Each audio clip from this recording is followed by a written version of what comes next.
The book of Genesis is one of the great books in the Bible, and as children, we learned great stories of Noah and Abraham and Isaac and Jacob and all those great, wonderful stories.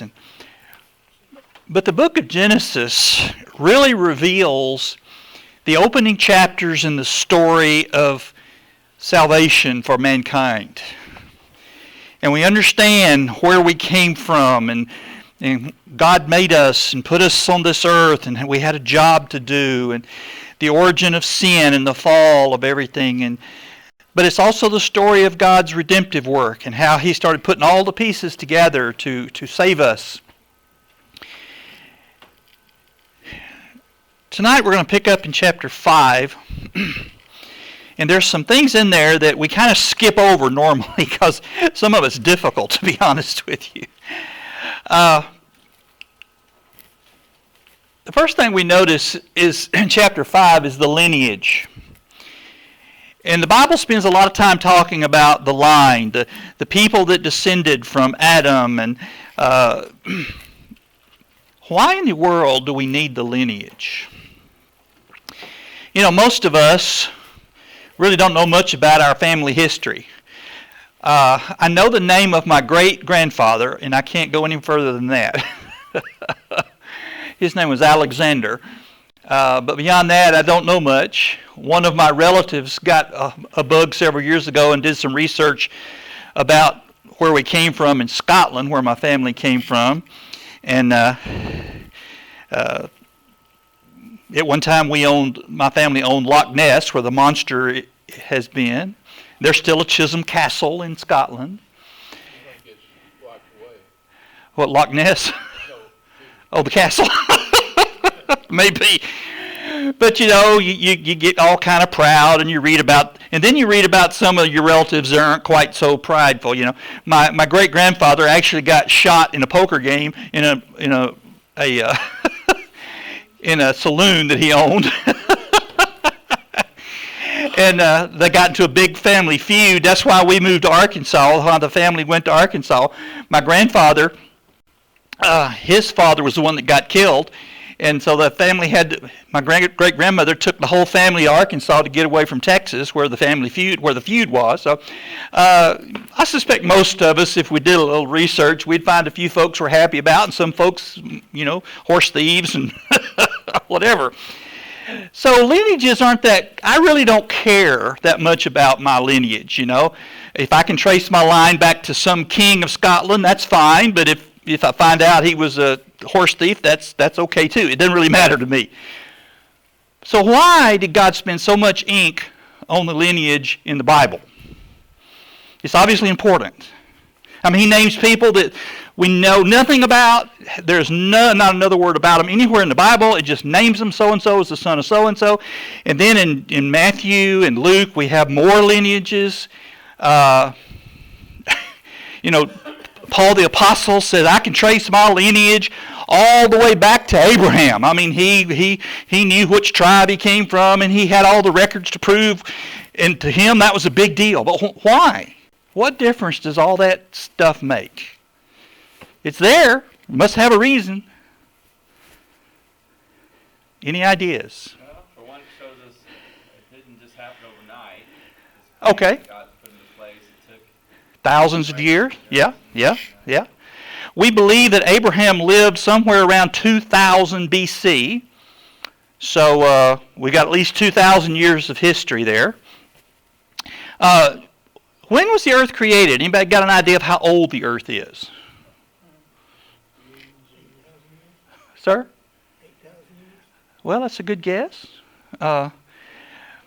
Several years ago, a Catholic priest by the name of Usher took all these lineages, Old and New Testament, and all it says so-and-so lived so-and-so years, and he had so-and-so kids, and he lived so many years and died, and so forth.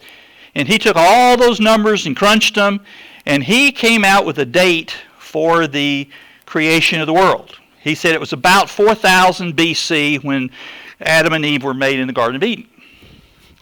But since then, we have learned that there are gaps in the lineages. When the Bible says so-and-so begat so-and-so, it doesn't necessarily mean he was his first generation. It might be fifth generation. Jesus is often called who? Son of David. Well, there's 1,000 years difference between the two of them.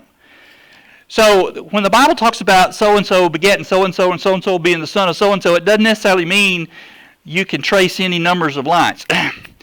The earth is almost certainly older than 4,000 years. I mean, the creation had to be much earlier than 4,000 years. Now, it's certainly not billions of years or millions of years. But it's got to be older than 4,000, I think. I mean, Egyptian history is older than that. We can trace stuff in Egypt, older than that.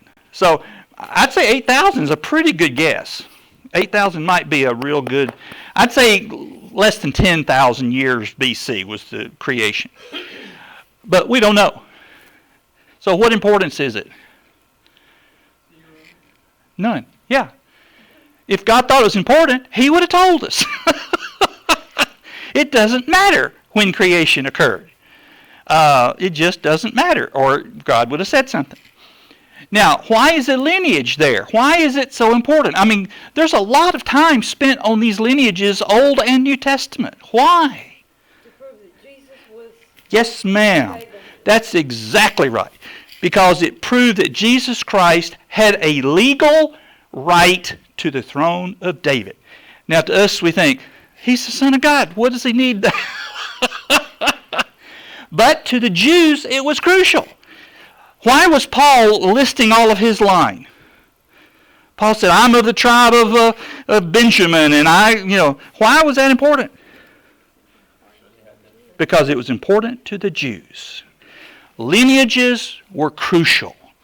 And Jesus was legally able to say, I can trace my line back to Abraham, and particularly through David. Why? Why is that important? Because the prophecies all said that only the son of David could sit on the throne of Israel. And so it's all there for a reason, and it's crucial.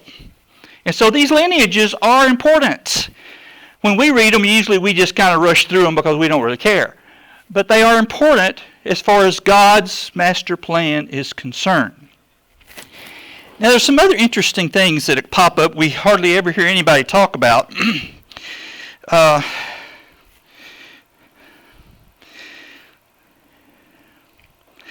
Let's skip to chapter 6 here. When men began to increase in number on the earth, and daughters were born to them, the sons of God saw the daughters of men were beautiful, and they married any of them they chose. Who are the sons of God and the daughters of men? Angels written down. Good evening. Probably something you said years ago. Well, I probably didn't say that, but that has been a very popular theory, that the sons of God are angels, and they cohabited with human women. And then you've got this. Now, the problem with that is Jesus said very plainly in the New Testament, angels are not ever given in marriage. Angels do not marry, even each other. There is no evidence, record, or anything that angels procreate. So we can almost safely assure it's not angels. If it's not, who is it? Who are the sons of men and the daughters of men? The sons of God and the daughters of men. I've written down sons of God as being good, the good, and the daughters of men being evil. Now that's what I have said. That's what my theory is, but that's a theory. I mean, the experts, the Bible scholars for centuries have argued about this. And the fact is, we just don't know. Does it matter? Not really. Well, that's a good question. But we don't know who the sons of God are. Yeah. But we don't know Like I said, you can get various Bible scholars that will take a multiple positions. Some of them say it was the evil, the women represented evil and the men represented good. Are they talking about, it says when men began to increase in number on the earth, and daughters were born to them, is it not the same? The word men is a inclusive plural word, so it means all humanity. So it's probably something simple that we've tried to make something complex out of. It doesn't really matter, but I just thought we'd touch on it because it does list it.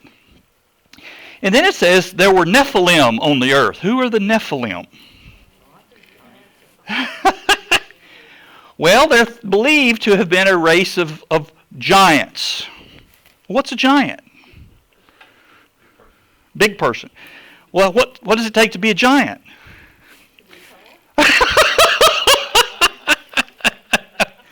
I mean, there's a tribe in Africa where the average male is like 7 feet tall. Are they giants? Compared to me, they are.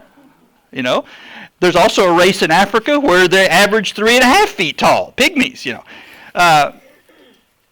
So who knows? Who were the Nephilim? That's, again, we're not sure. And, of course, some of the theories were that, well, the Nephilim were the children of angels and women. But, again, I have problems with that. I just don't believe the Bible allows for angels and women to cohabitate and have children together. I just don't see that in Scripture. At any rate, we do have the lineage. And I do know why that's there. The lineage is simply to show that Jesus Christ had a legal right to sit on the throne of David. Now, again, you might make the point, well, he's the Son of God. He's got the legal right whether he had the bloodline or not. But to the Jews, it was important. Looks like John says he promised with an oath. He made an oath. Yes. He didn't have to. Right. Do that. Right. He did. Right. So you can't lie. Right. Yeah, God did a lot of things for various reasons because of the technicalities. Well, it's like when the Jews came back from captivity. Many of the men who were priests were not allowed to serve because they couldn't prove their line. You had to prove you were descended from the tribe of Levi. And some of them couldn't, so they were not allowed to serve. It's just that simple. And so God took these lineages very seriously. And so Christ was qualified in every conceivable way. The lineage in Matthew and Luke are different. Why? One of them traces the line through his father, which actually wasn't his father. Why trace it through Joseph? Because he wasn't actually Jesus' father. Why is that long lineage there in Matthew listing his father when he wasn't actually his father? He still had to have some kind of record. Because he was his legal father. Then it listed it through Mary, who was the bloodline. And it also had to get around the Jeconiah curse. There was a curse placed on King Jeconiah that said no descendant of his could ever sit on the throne of Israel.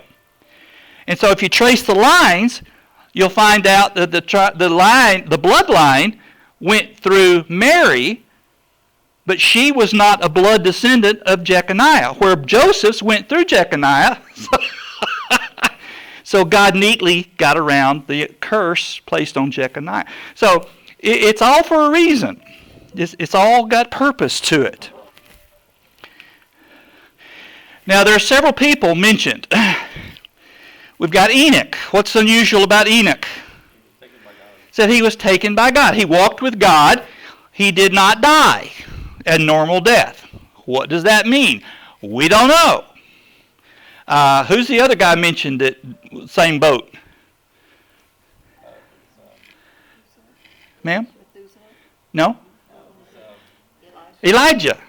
Elijah was taken, remember, in the fiery chariot, and he didn't die. But the Bible also says flesh and blood cannot inherit the kingdom. Flesh and blood can't go to heaven.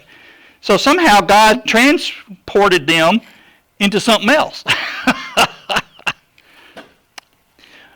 What's amazing about Methuselah? Oldest man that we have any record of. He was 969 years old. There's been a lot of debate about these years.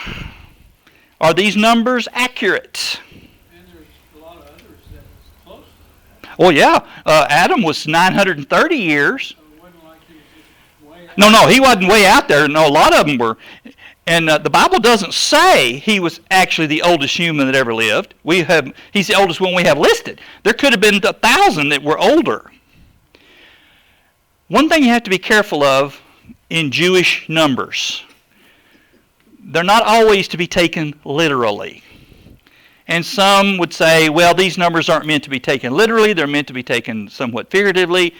Again, I don't care. That time period, right before the flood, and God being with Noah. Well, it was a time because things changed. Oh, yeah. He was so, Yeah. it goes on and on about he was so disgusted with Yes. what God done. He hated it. Yeah. He was like, this is a mistake, Yeah. and I need to cleanse it. Yeah. Yeah. Whether there's giants or all these things happening, all that changed, and so that's Yeah. thank goodness that it went better, so that it lasts today. Right. But the point is, Bible critics will try to bring this stuff up and use it against us. The main thing we need to understand is God is not trying to give us all the details, and He's got a master plan, and He's working that through. Obviously, Scripture does not lie about anything, but sometimes that God says something one way, and we take it a different way. Now, the lineage is also, there were 10 generations from here to here, 7 from here to here. The numbers 7 and 10 are particularly symbolic in Middle Eastern literature. When you read Revelation, what numbers come up all the time? 7 and 10. 7 was the most perfect number. It was a complete number. 10 was a complete number. The 10 Commandments. You've got all kinds of 10s in the Bible. You got all kinds of 7s. And as often as not, it didn't mean an exact number. It meant completion. So you don't want to read too much into some of this stuff in Genesis. It's not to be taken that way. The point is, God had a plan. He's working it as time goes on. We're going to talk about Noah in a little bit. He had 3 sons, Shem, Ham, and Japheth. All humanity is descended from these 3 boys. The descendants of Shem were called the Semitic people. Who are some of the Semitic people?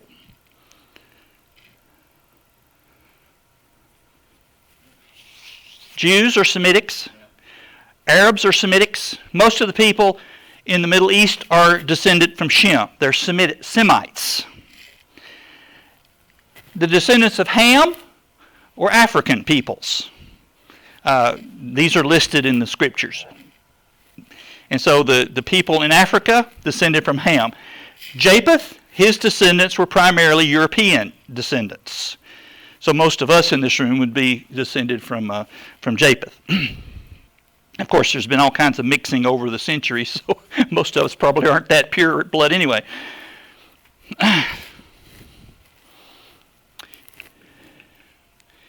All right. As Ernie said earlier, God got disgusted that he had made. That's sad. That is sad. It said God was sorry that he had made man. That is sad. That man had become so corrupt and so evil that God says, I am sorry that I made man. And it said that it got so bad that man's every thought was on evil continuously. Does that remind you of anything? You know, when I look at the world we live in, it seems like everything is constantly, we see rampant homosexuality and abortion and just pornography and drunkenness and drug addiction and it just violence everywhere. And I mean, just so many people. I read, what? Lying. Yeah, even our politicians, we expect them. It's gotten so bad we expect our politicians to lie to us. That is sad. And so the world had become so corrupt with evil. Now, it is estimated that by the time of Noah, there were roughly 1 billion people on the planet. So it had been several years since creation that this occurred. However, if you do the math, if a man has 10 children, if everybody has 10 children and they marry and they each have 10 children, how long would it take you to get to 1 billion people? Not very long. It's a geometric progression and it goes fast. So it wouldn't take millions of years to get 1 billion people, just several hundred years. You could, if you started with, and Adam and Eve had a number of children and they had, by the way, who did Adam's children marry? That's been a question. Who was available? So, we don't have a lot of information about that big crowd that was out there. Well, if Eve is the mother of all living, then she had to be the grandmother of everybody that came along. So who's the only people their children could have married? Sisters and brothers. Yeah. They had to marry sisters and brothers. Now, back in those days, that was acceptable. The bloodlines were not contaminated. Nowadays, we can't do that. Why? Because, blood issues, and it causes, causes genetic problems. But back in those days, that wouldn't have been an issue. Matter of fact, Abraham married his sister, his half-sister. So it wasn't a problem. And we have cases of several people who married. David's son wanted his sister so badly that he raped her. And she said, "Don't rape me, marry me." So Dad wouldn't care.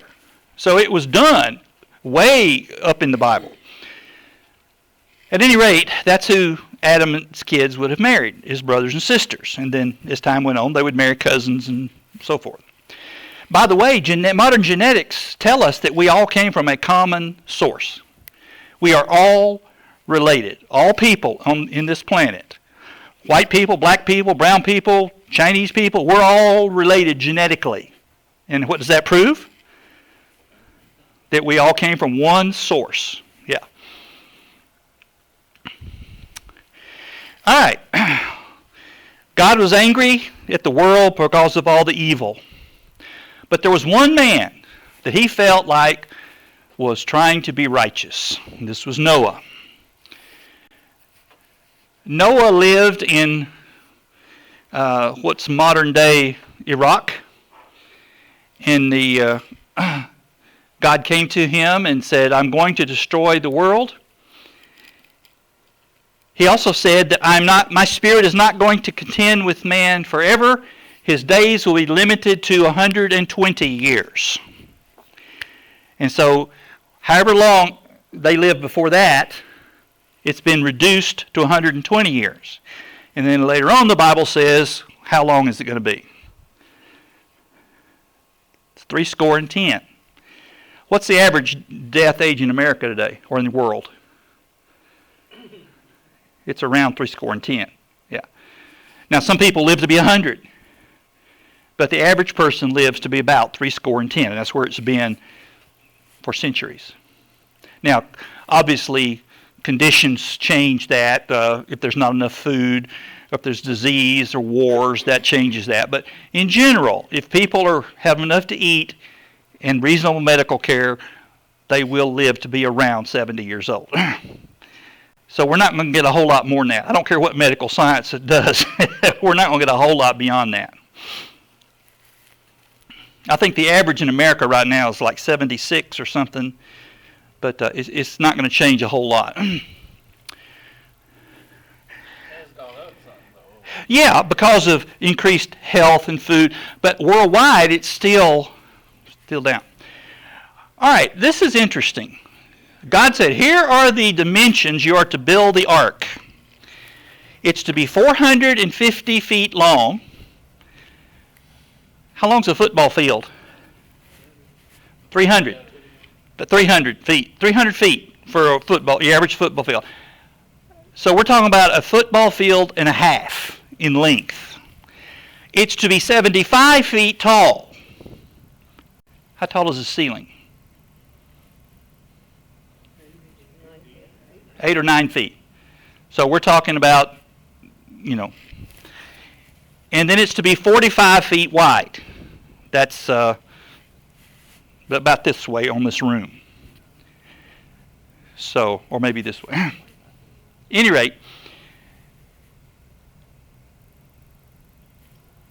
the Oceanographic Institute did a study on these numbers. They have a wave tank that they study model ships, and they build ships to certain dimensions, and they test them in the wave tank. I've seen videos of it. And they're able to simulate what it would be like on the ocean. And they build ships to the right. And so they built a boat to these exact dimensions. And they tested it. And what they found out was amazing. They found out if you're building a craft to survive, now, it's not going to break any speed records. It's not designed to go anywhere. What was the ark designed to do? Float, to save the animals and to save Noah. And their conclusion was, if you were going to build a boat just to survive a flood, a worldwide flood, there are no better dimensions. They says we've put it on computers. We can't come up with a better set of dimensions for this ship. What does that tell us? God had a hand in this. I mean, those people didn't know anything about ocean craft. Those people were desert-living people. At best, they might know what a canoe was. But they knew nothing about major craft. But God gave him the most perfect set of dimensions for its purpose. So this kind of stuff is fascinating to me, how God obviously had a hand in this struggle. Now, Noah was told to bring on board animals 2 by 2. However, the actual Hebrew words here can also mean 2 pairs and 7 pairs. They were told to bring 7 of each of clean animals and 2 of the unclean. But that word actually carries with it the idea we're talking about pairs of animals. 2 pairs of unclean and 7 pairs of clean. Okay? Now they would need more clean animals. Why? Because that's what they ate. Yeah. A clean animal is one that you can eat. Now God gave them specific instructions about what a clean animal is. First of all, you look at 4-footed animals. And he said there are 2 qualifications for a clean 4-footed critter. What are they? Split hoof and chewed cud. And we know what the split hoof is. But what's the cud? Well, I'm glad you asked. It's kind of gross. Yeah, it's a little gross. Why can't you and I eat grass? Because our stomachs will not process grass. We have a single stomach. Does that count spinach? Ma'am? Does that count spinach? Yeah. But cows and other animals that can process grass have 4 stomachs. And a cow will eat the grass, swallow it. It will go into the first stomach and mix it up with various chemicals, and then it will bring it back up and chew on it. You ever seen an old cow out in the pasture just chewing? That's what it's doing, chewing its cud. And then it'll swallow it again, and it goes through 4 stomachs, and by the time it gets through 4 stomachs and it's been chewed enough, the cow can eat it. Cow can use it for food. Now, sir? A lot of work, yeah. What else do they have to do? Yeah. Now, what animals chew the cud and have a split hoof? Deer, all members of the deer family, elk and antelopes and deer and stuff like that. What else? What other kind of animals have split? No, rabbits do not. Why? No, rabbits have a cud, but they don't have a split hoof. Right. Right. What about pigs? Pigs. Pigs have a split hoof, but they don't chew the cud. So all members of the cattle family, all members of the deer family, all members of the sheep family, including goats and so forth, are clean animals. Now, why did God do this? Why did he designate some animals clean and some unclean? I think that because of diseases. Yes. Yes. Those animals that have a split hoof and chew the cud carry fewer diseases that affect humans than all the others. Now, rabbits, what diseases do rabbits carry? Tularemia, rabbit fever. It's not a problem today, but up until the 20th century it was. What about pigs? Trichinosis. The pigs have a parasite. Again, today we're able to treat that. There are clean insects, believe it or not, that the Jews were allowed to eat. What makes a clean insect? Again, there are 2 qualifications. Jointed leg and hops. What would that be? Grasshoppers. Members of the grasshopper. So Jews could eat grasshoppers and locusts. Well, if you fry them up, dip them in sugar, they're not too bad. But actually, they're very high in protein and so forth. Would you like to eat a pack of crickets tonight when you go to bed?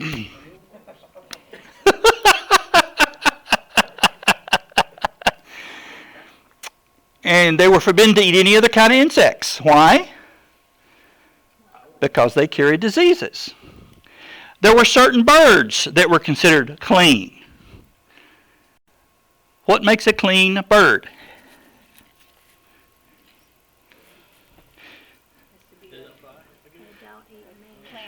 They only eat plants. They do not eat meat. They don't eat carrion. They don't eat anything but vegetables. They also have less disease. Ma'am? What? Oh, carrion is dead things.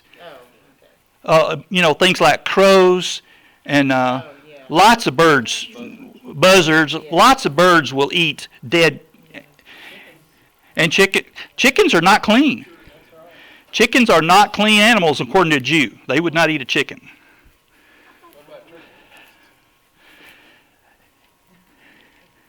And then there are clean fish. Scales and fins. Have to have scales and fins to be a clean fish. Catfish is not clean. Why? They don't have scales. And Jews do not eat seafood. Why? Because most seafood, well, there are some fish in the ocean that they could eat, but the vast majority of seafood, you can't eat. A Jew could not eat clams, shrimp, lobsters, stuff like that, because it doesn't have scales and fins. Most of them don't have either. So God gave them these clean animals. Now, shellfish, a lot of us like shellfish, but they're dangerous. Why? Lots of diseases come from shellfish. Matter of fact, Pat Odell had a shellfish allergy. And his doctor told him, if you ever eat another shellfish, you're dead. because it gets worse. You had a attack. He had an attack one time at a restaurant, and the doctor says, you must never eat this again or you're dead, because your allergy is getting worse and worse and worse. So God told him to take, and I believe from the text, he says take 7 pairs of clean animals. To me, that would make sense. You need 7 breeding pairs of the clean animals, because that's the ones you're going to have to eat and go with. They've also done studies, because a lot of Bible critics said, the ark's not big enough for all those animals. But they did a study and found out, yeah, it was. Now, you wouldn't have to have 400 dogs. How many dog breeds are there? Hundreds. You wouldn't have to have every breed. You'd have to have one breed, and then God made lots of dogs, different kinds of dogs out of them. And then some have said, well, there wasn't enough food for all those animals. Well, again, most animals, if they're confined, what do? A lot of them hibernate. Most of them don't eat much when they're not moving around. So I think we can say safely that they certainly have not proved that the ark is... Plus, God could Oh, well, sure. have not to eat anything if he wanted to. Well, sure. He could have caused them what they didn't need to. Sure. And he could have multiplied the food they had. You know, divine power is working because normally, a lot of those animals would eat each other. That's true, too. It'd be a big mess. Yeah, if you put the tigers in with the lambs. Yeah. Yeah. God told him to make the ark with 3 decks, and he told him to build windows within 18 inches of the roof. What was that for?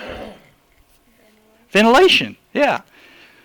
For one thing, it would be kind of stinky on board, but they would need air.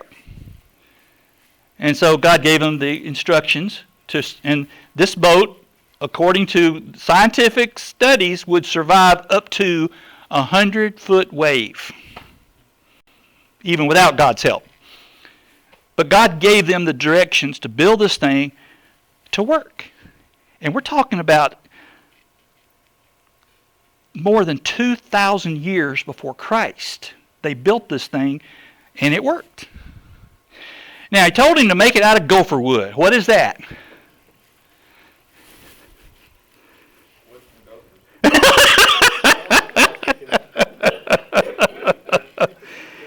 We don't know. We do not know what gopher wood was. Some have theorized it was cypress, but that's just a guess. We don't know what gopher wood was. It doesn't matter. Sir? Would have held up in water, yeah. Not only did it have to float, it had to not... How long were they on the boat? A year. Yeah, they were on... It took 120 years to build this thing. Wouldn't you like to have a job that you had to do for the next 120 years?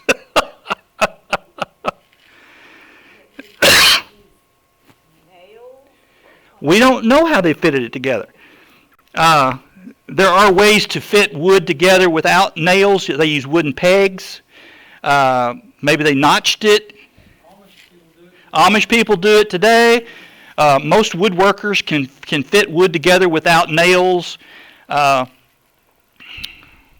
watched a special where they built the boat in Egypt, I think.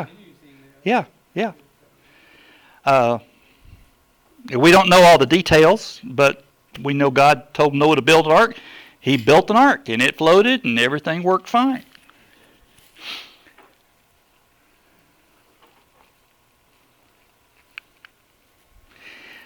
So this is roughly what the directions would have looked like, if you can see that at all.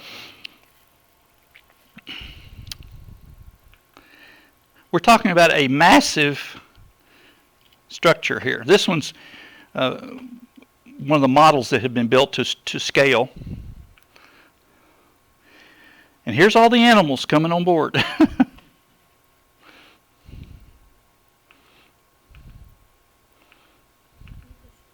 I'm sorry?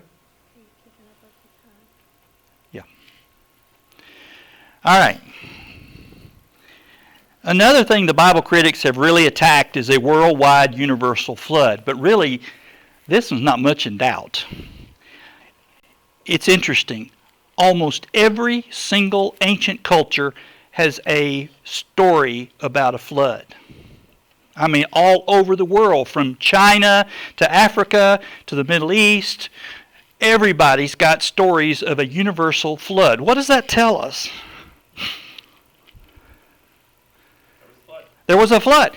And what's really proof to me is that in every mountain range on the planet, the Alps, the you name it, there are fossils of sea creatures in the highest mountains. What does that prove? What does that prove? That at least one time that area had to be underwater. So if anybody, of course, some of the critics have says, well, where'd they get all that water? Can anybody think of a logical explanation for that? I mean, if God needed a little extra water. Now, the Bible seems to indicate that the water came from underground. We don't know how much water is underground. We just don't know. There might be vast oceans of water underground. Well, yeah. Of course, a lot of the Bible critics said, oh no, and the Bible says that the water was 40 feet deep over the tallest mountain. And somebody says, there's not that much water. Well, even if there's not, if God needed a little water, I mean, he spoke and created the universe. He could bring in a little water. That would be no problem. To me, that's the silliest argument of all. So it took 120 years to build this thing, and they were on the ark for a year. And next time we'll talk about where we go from there.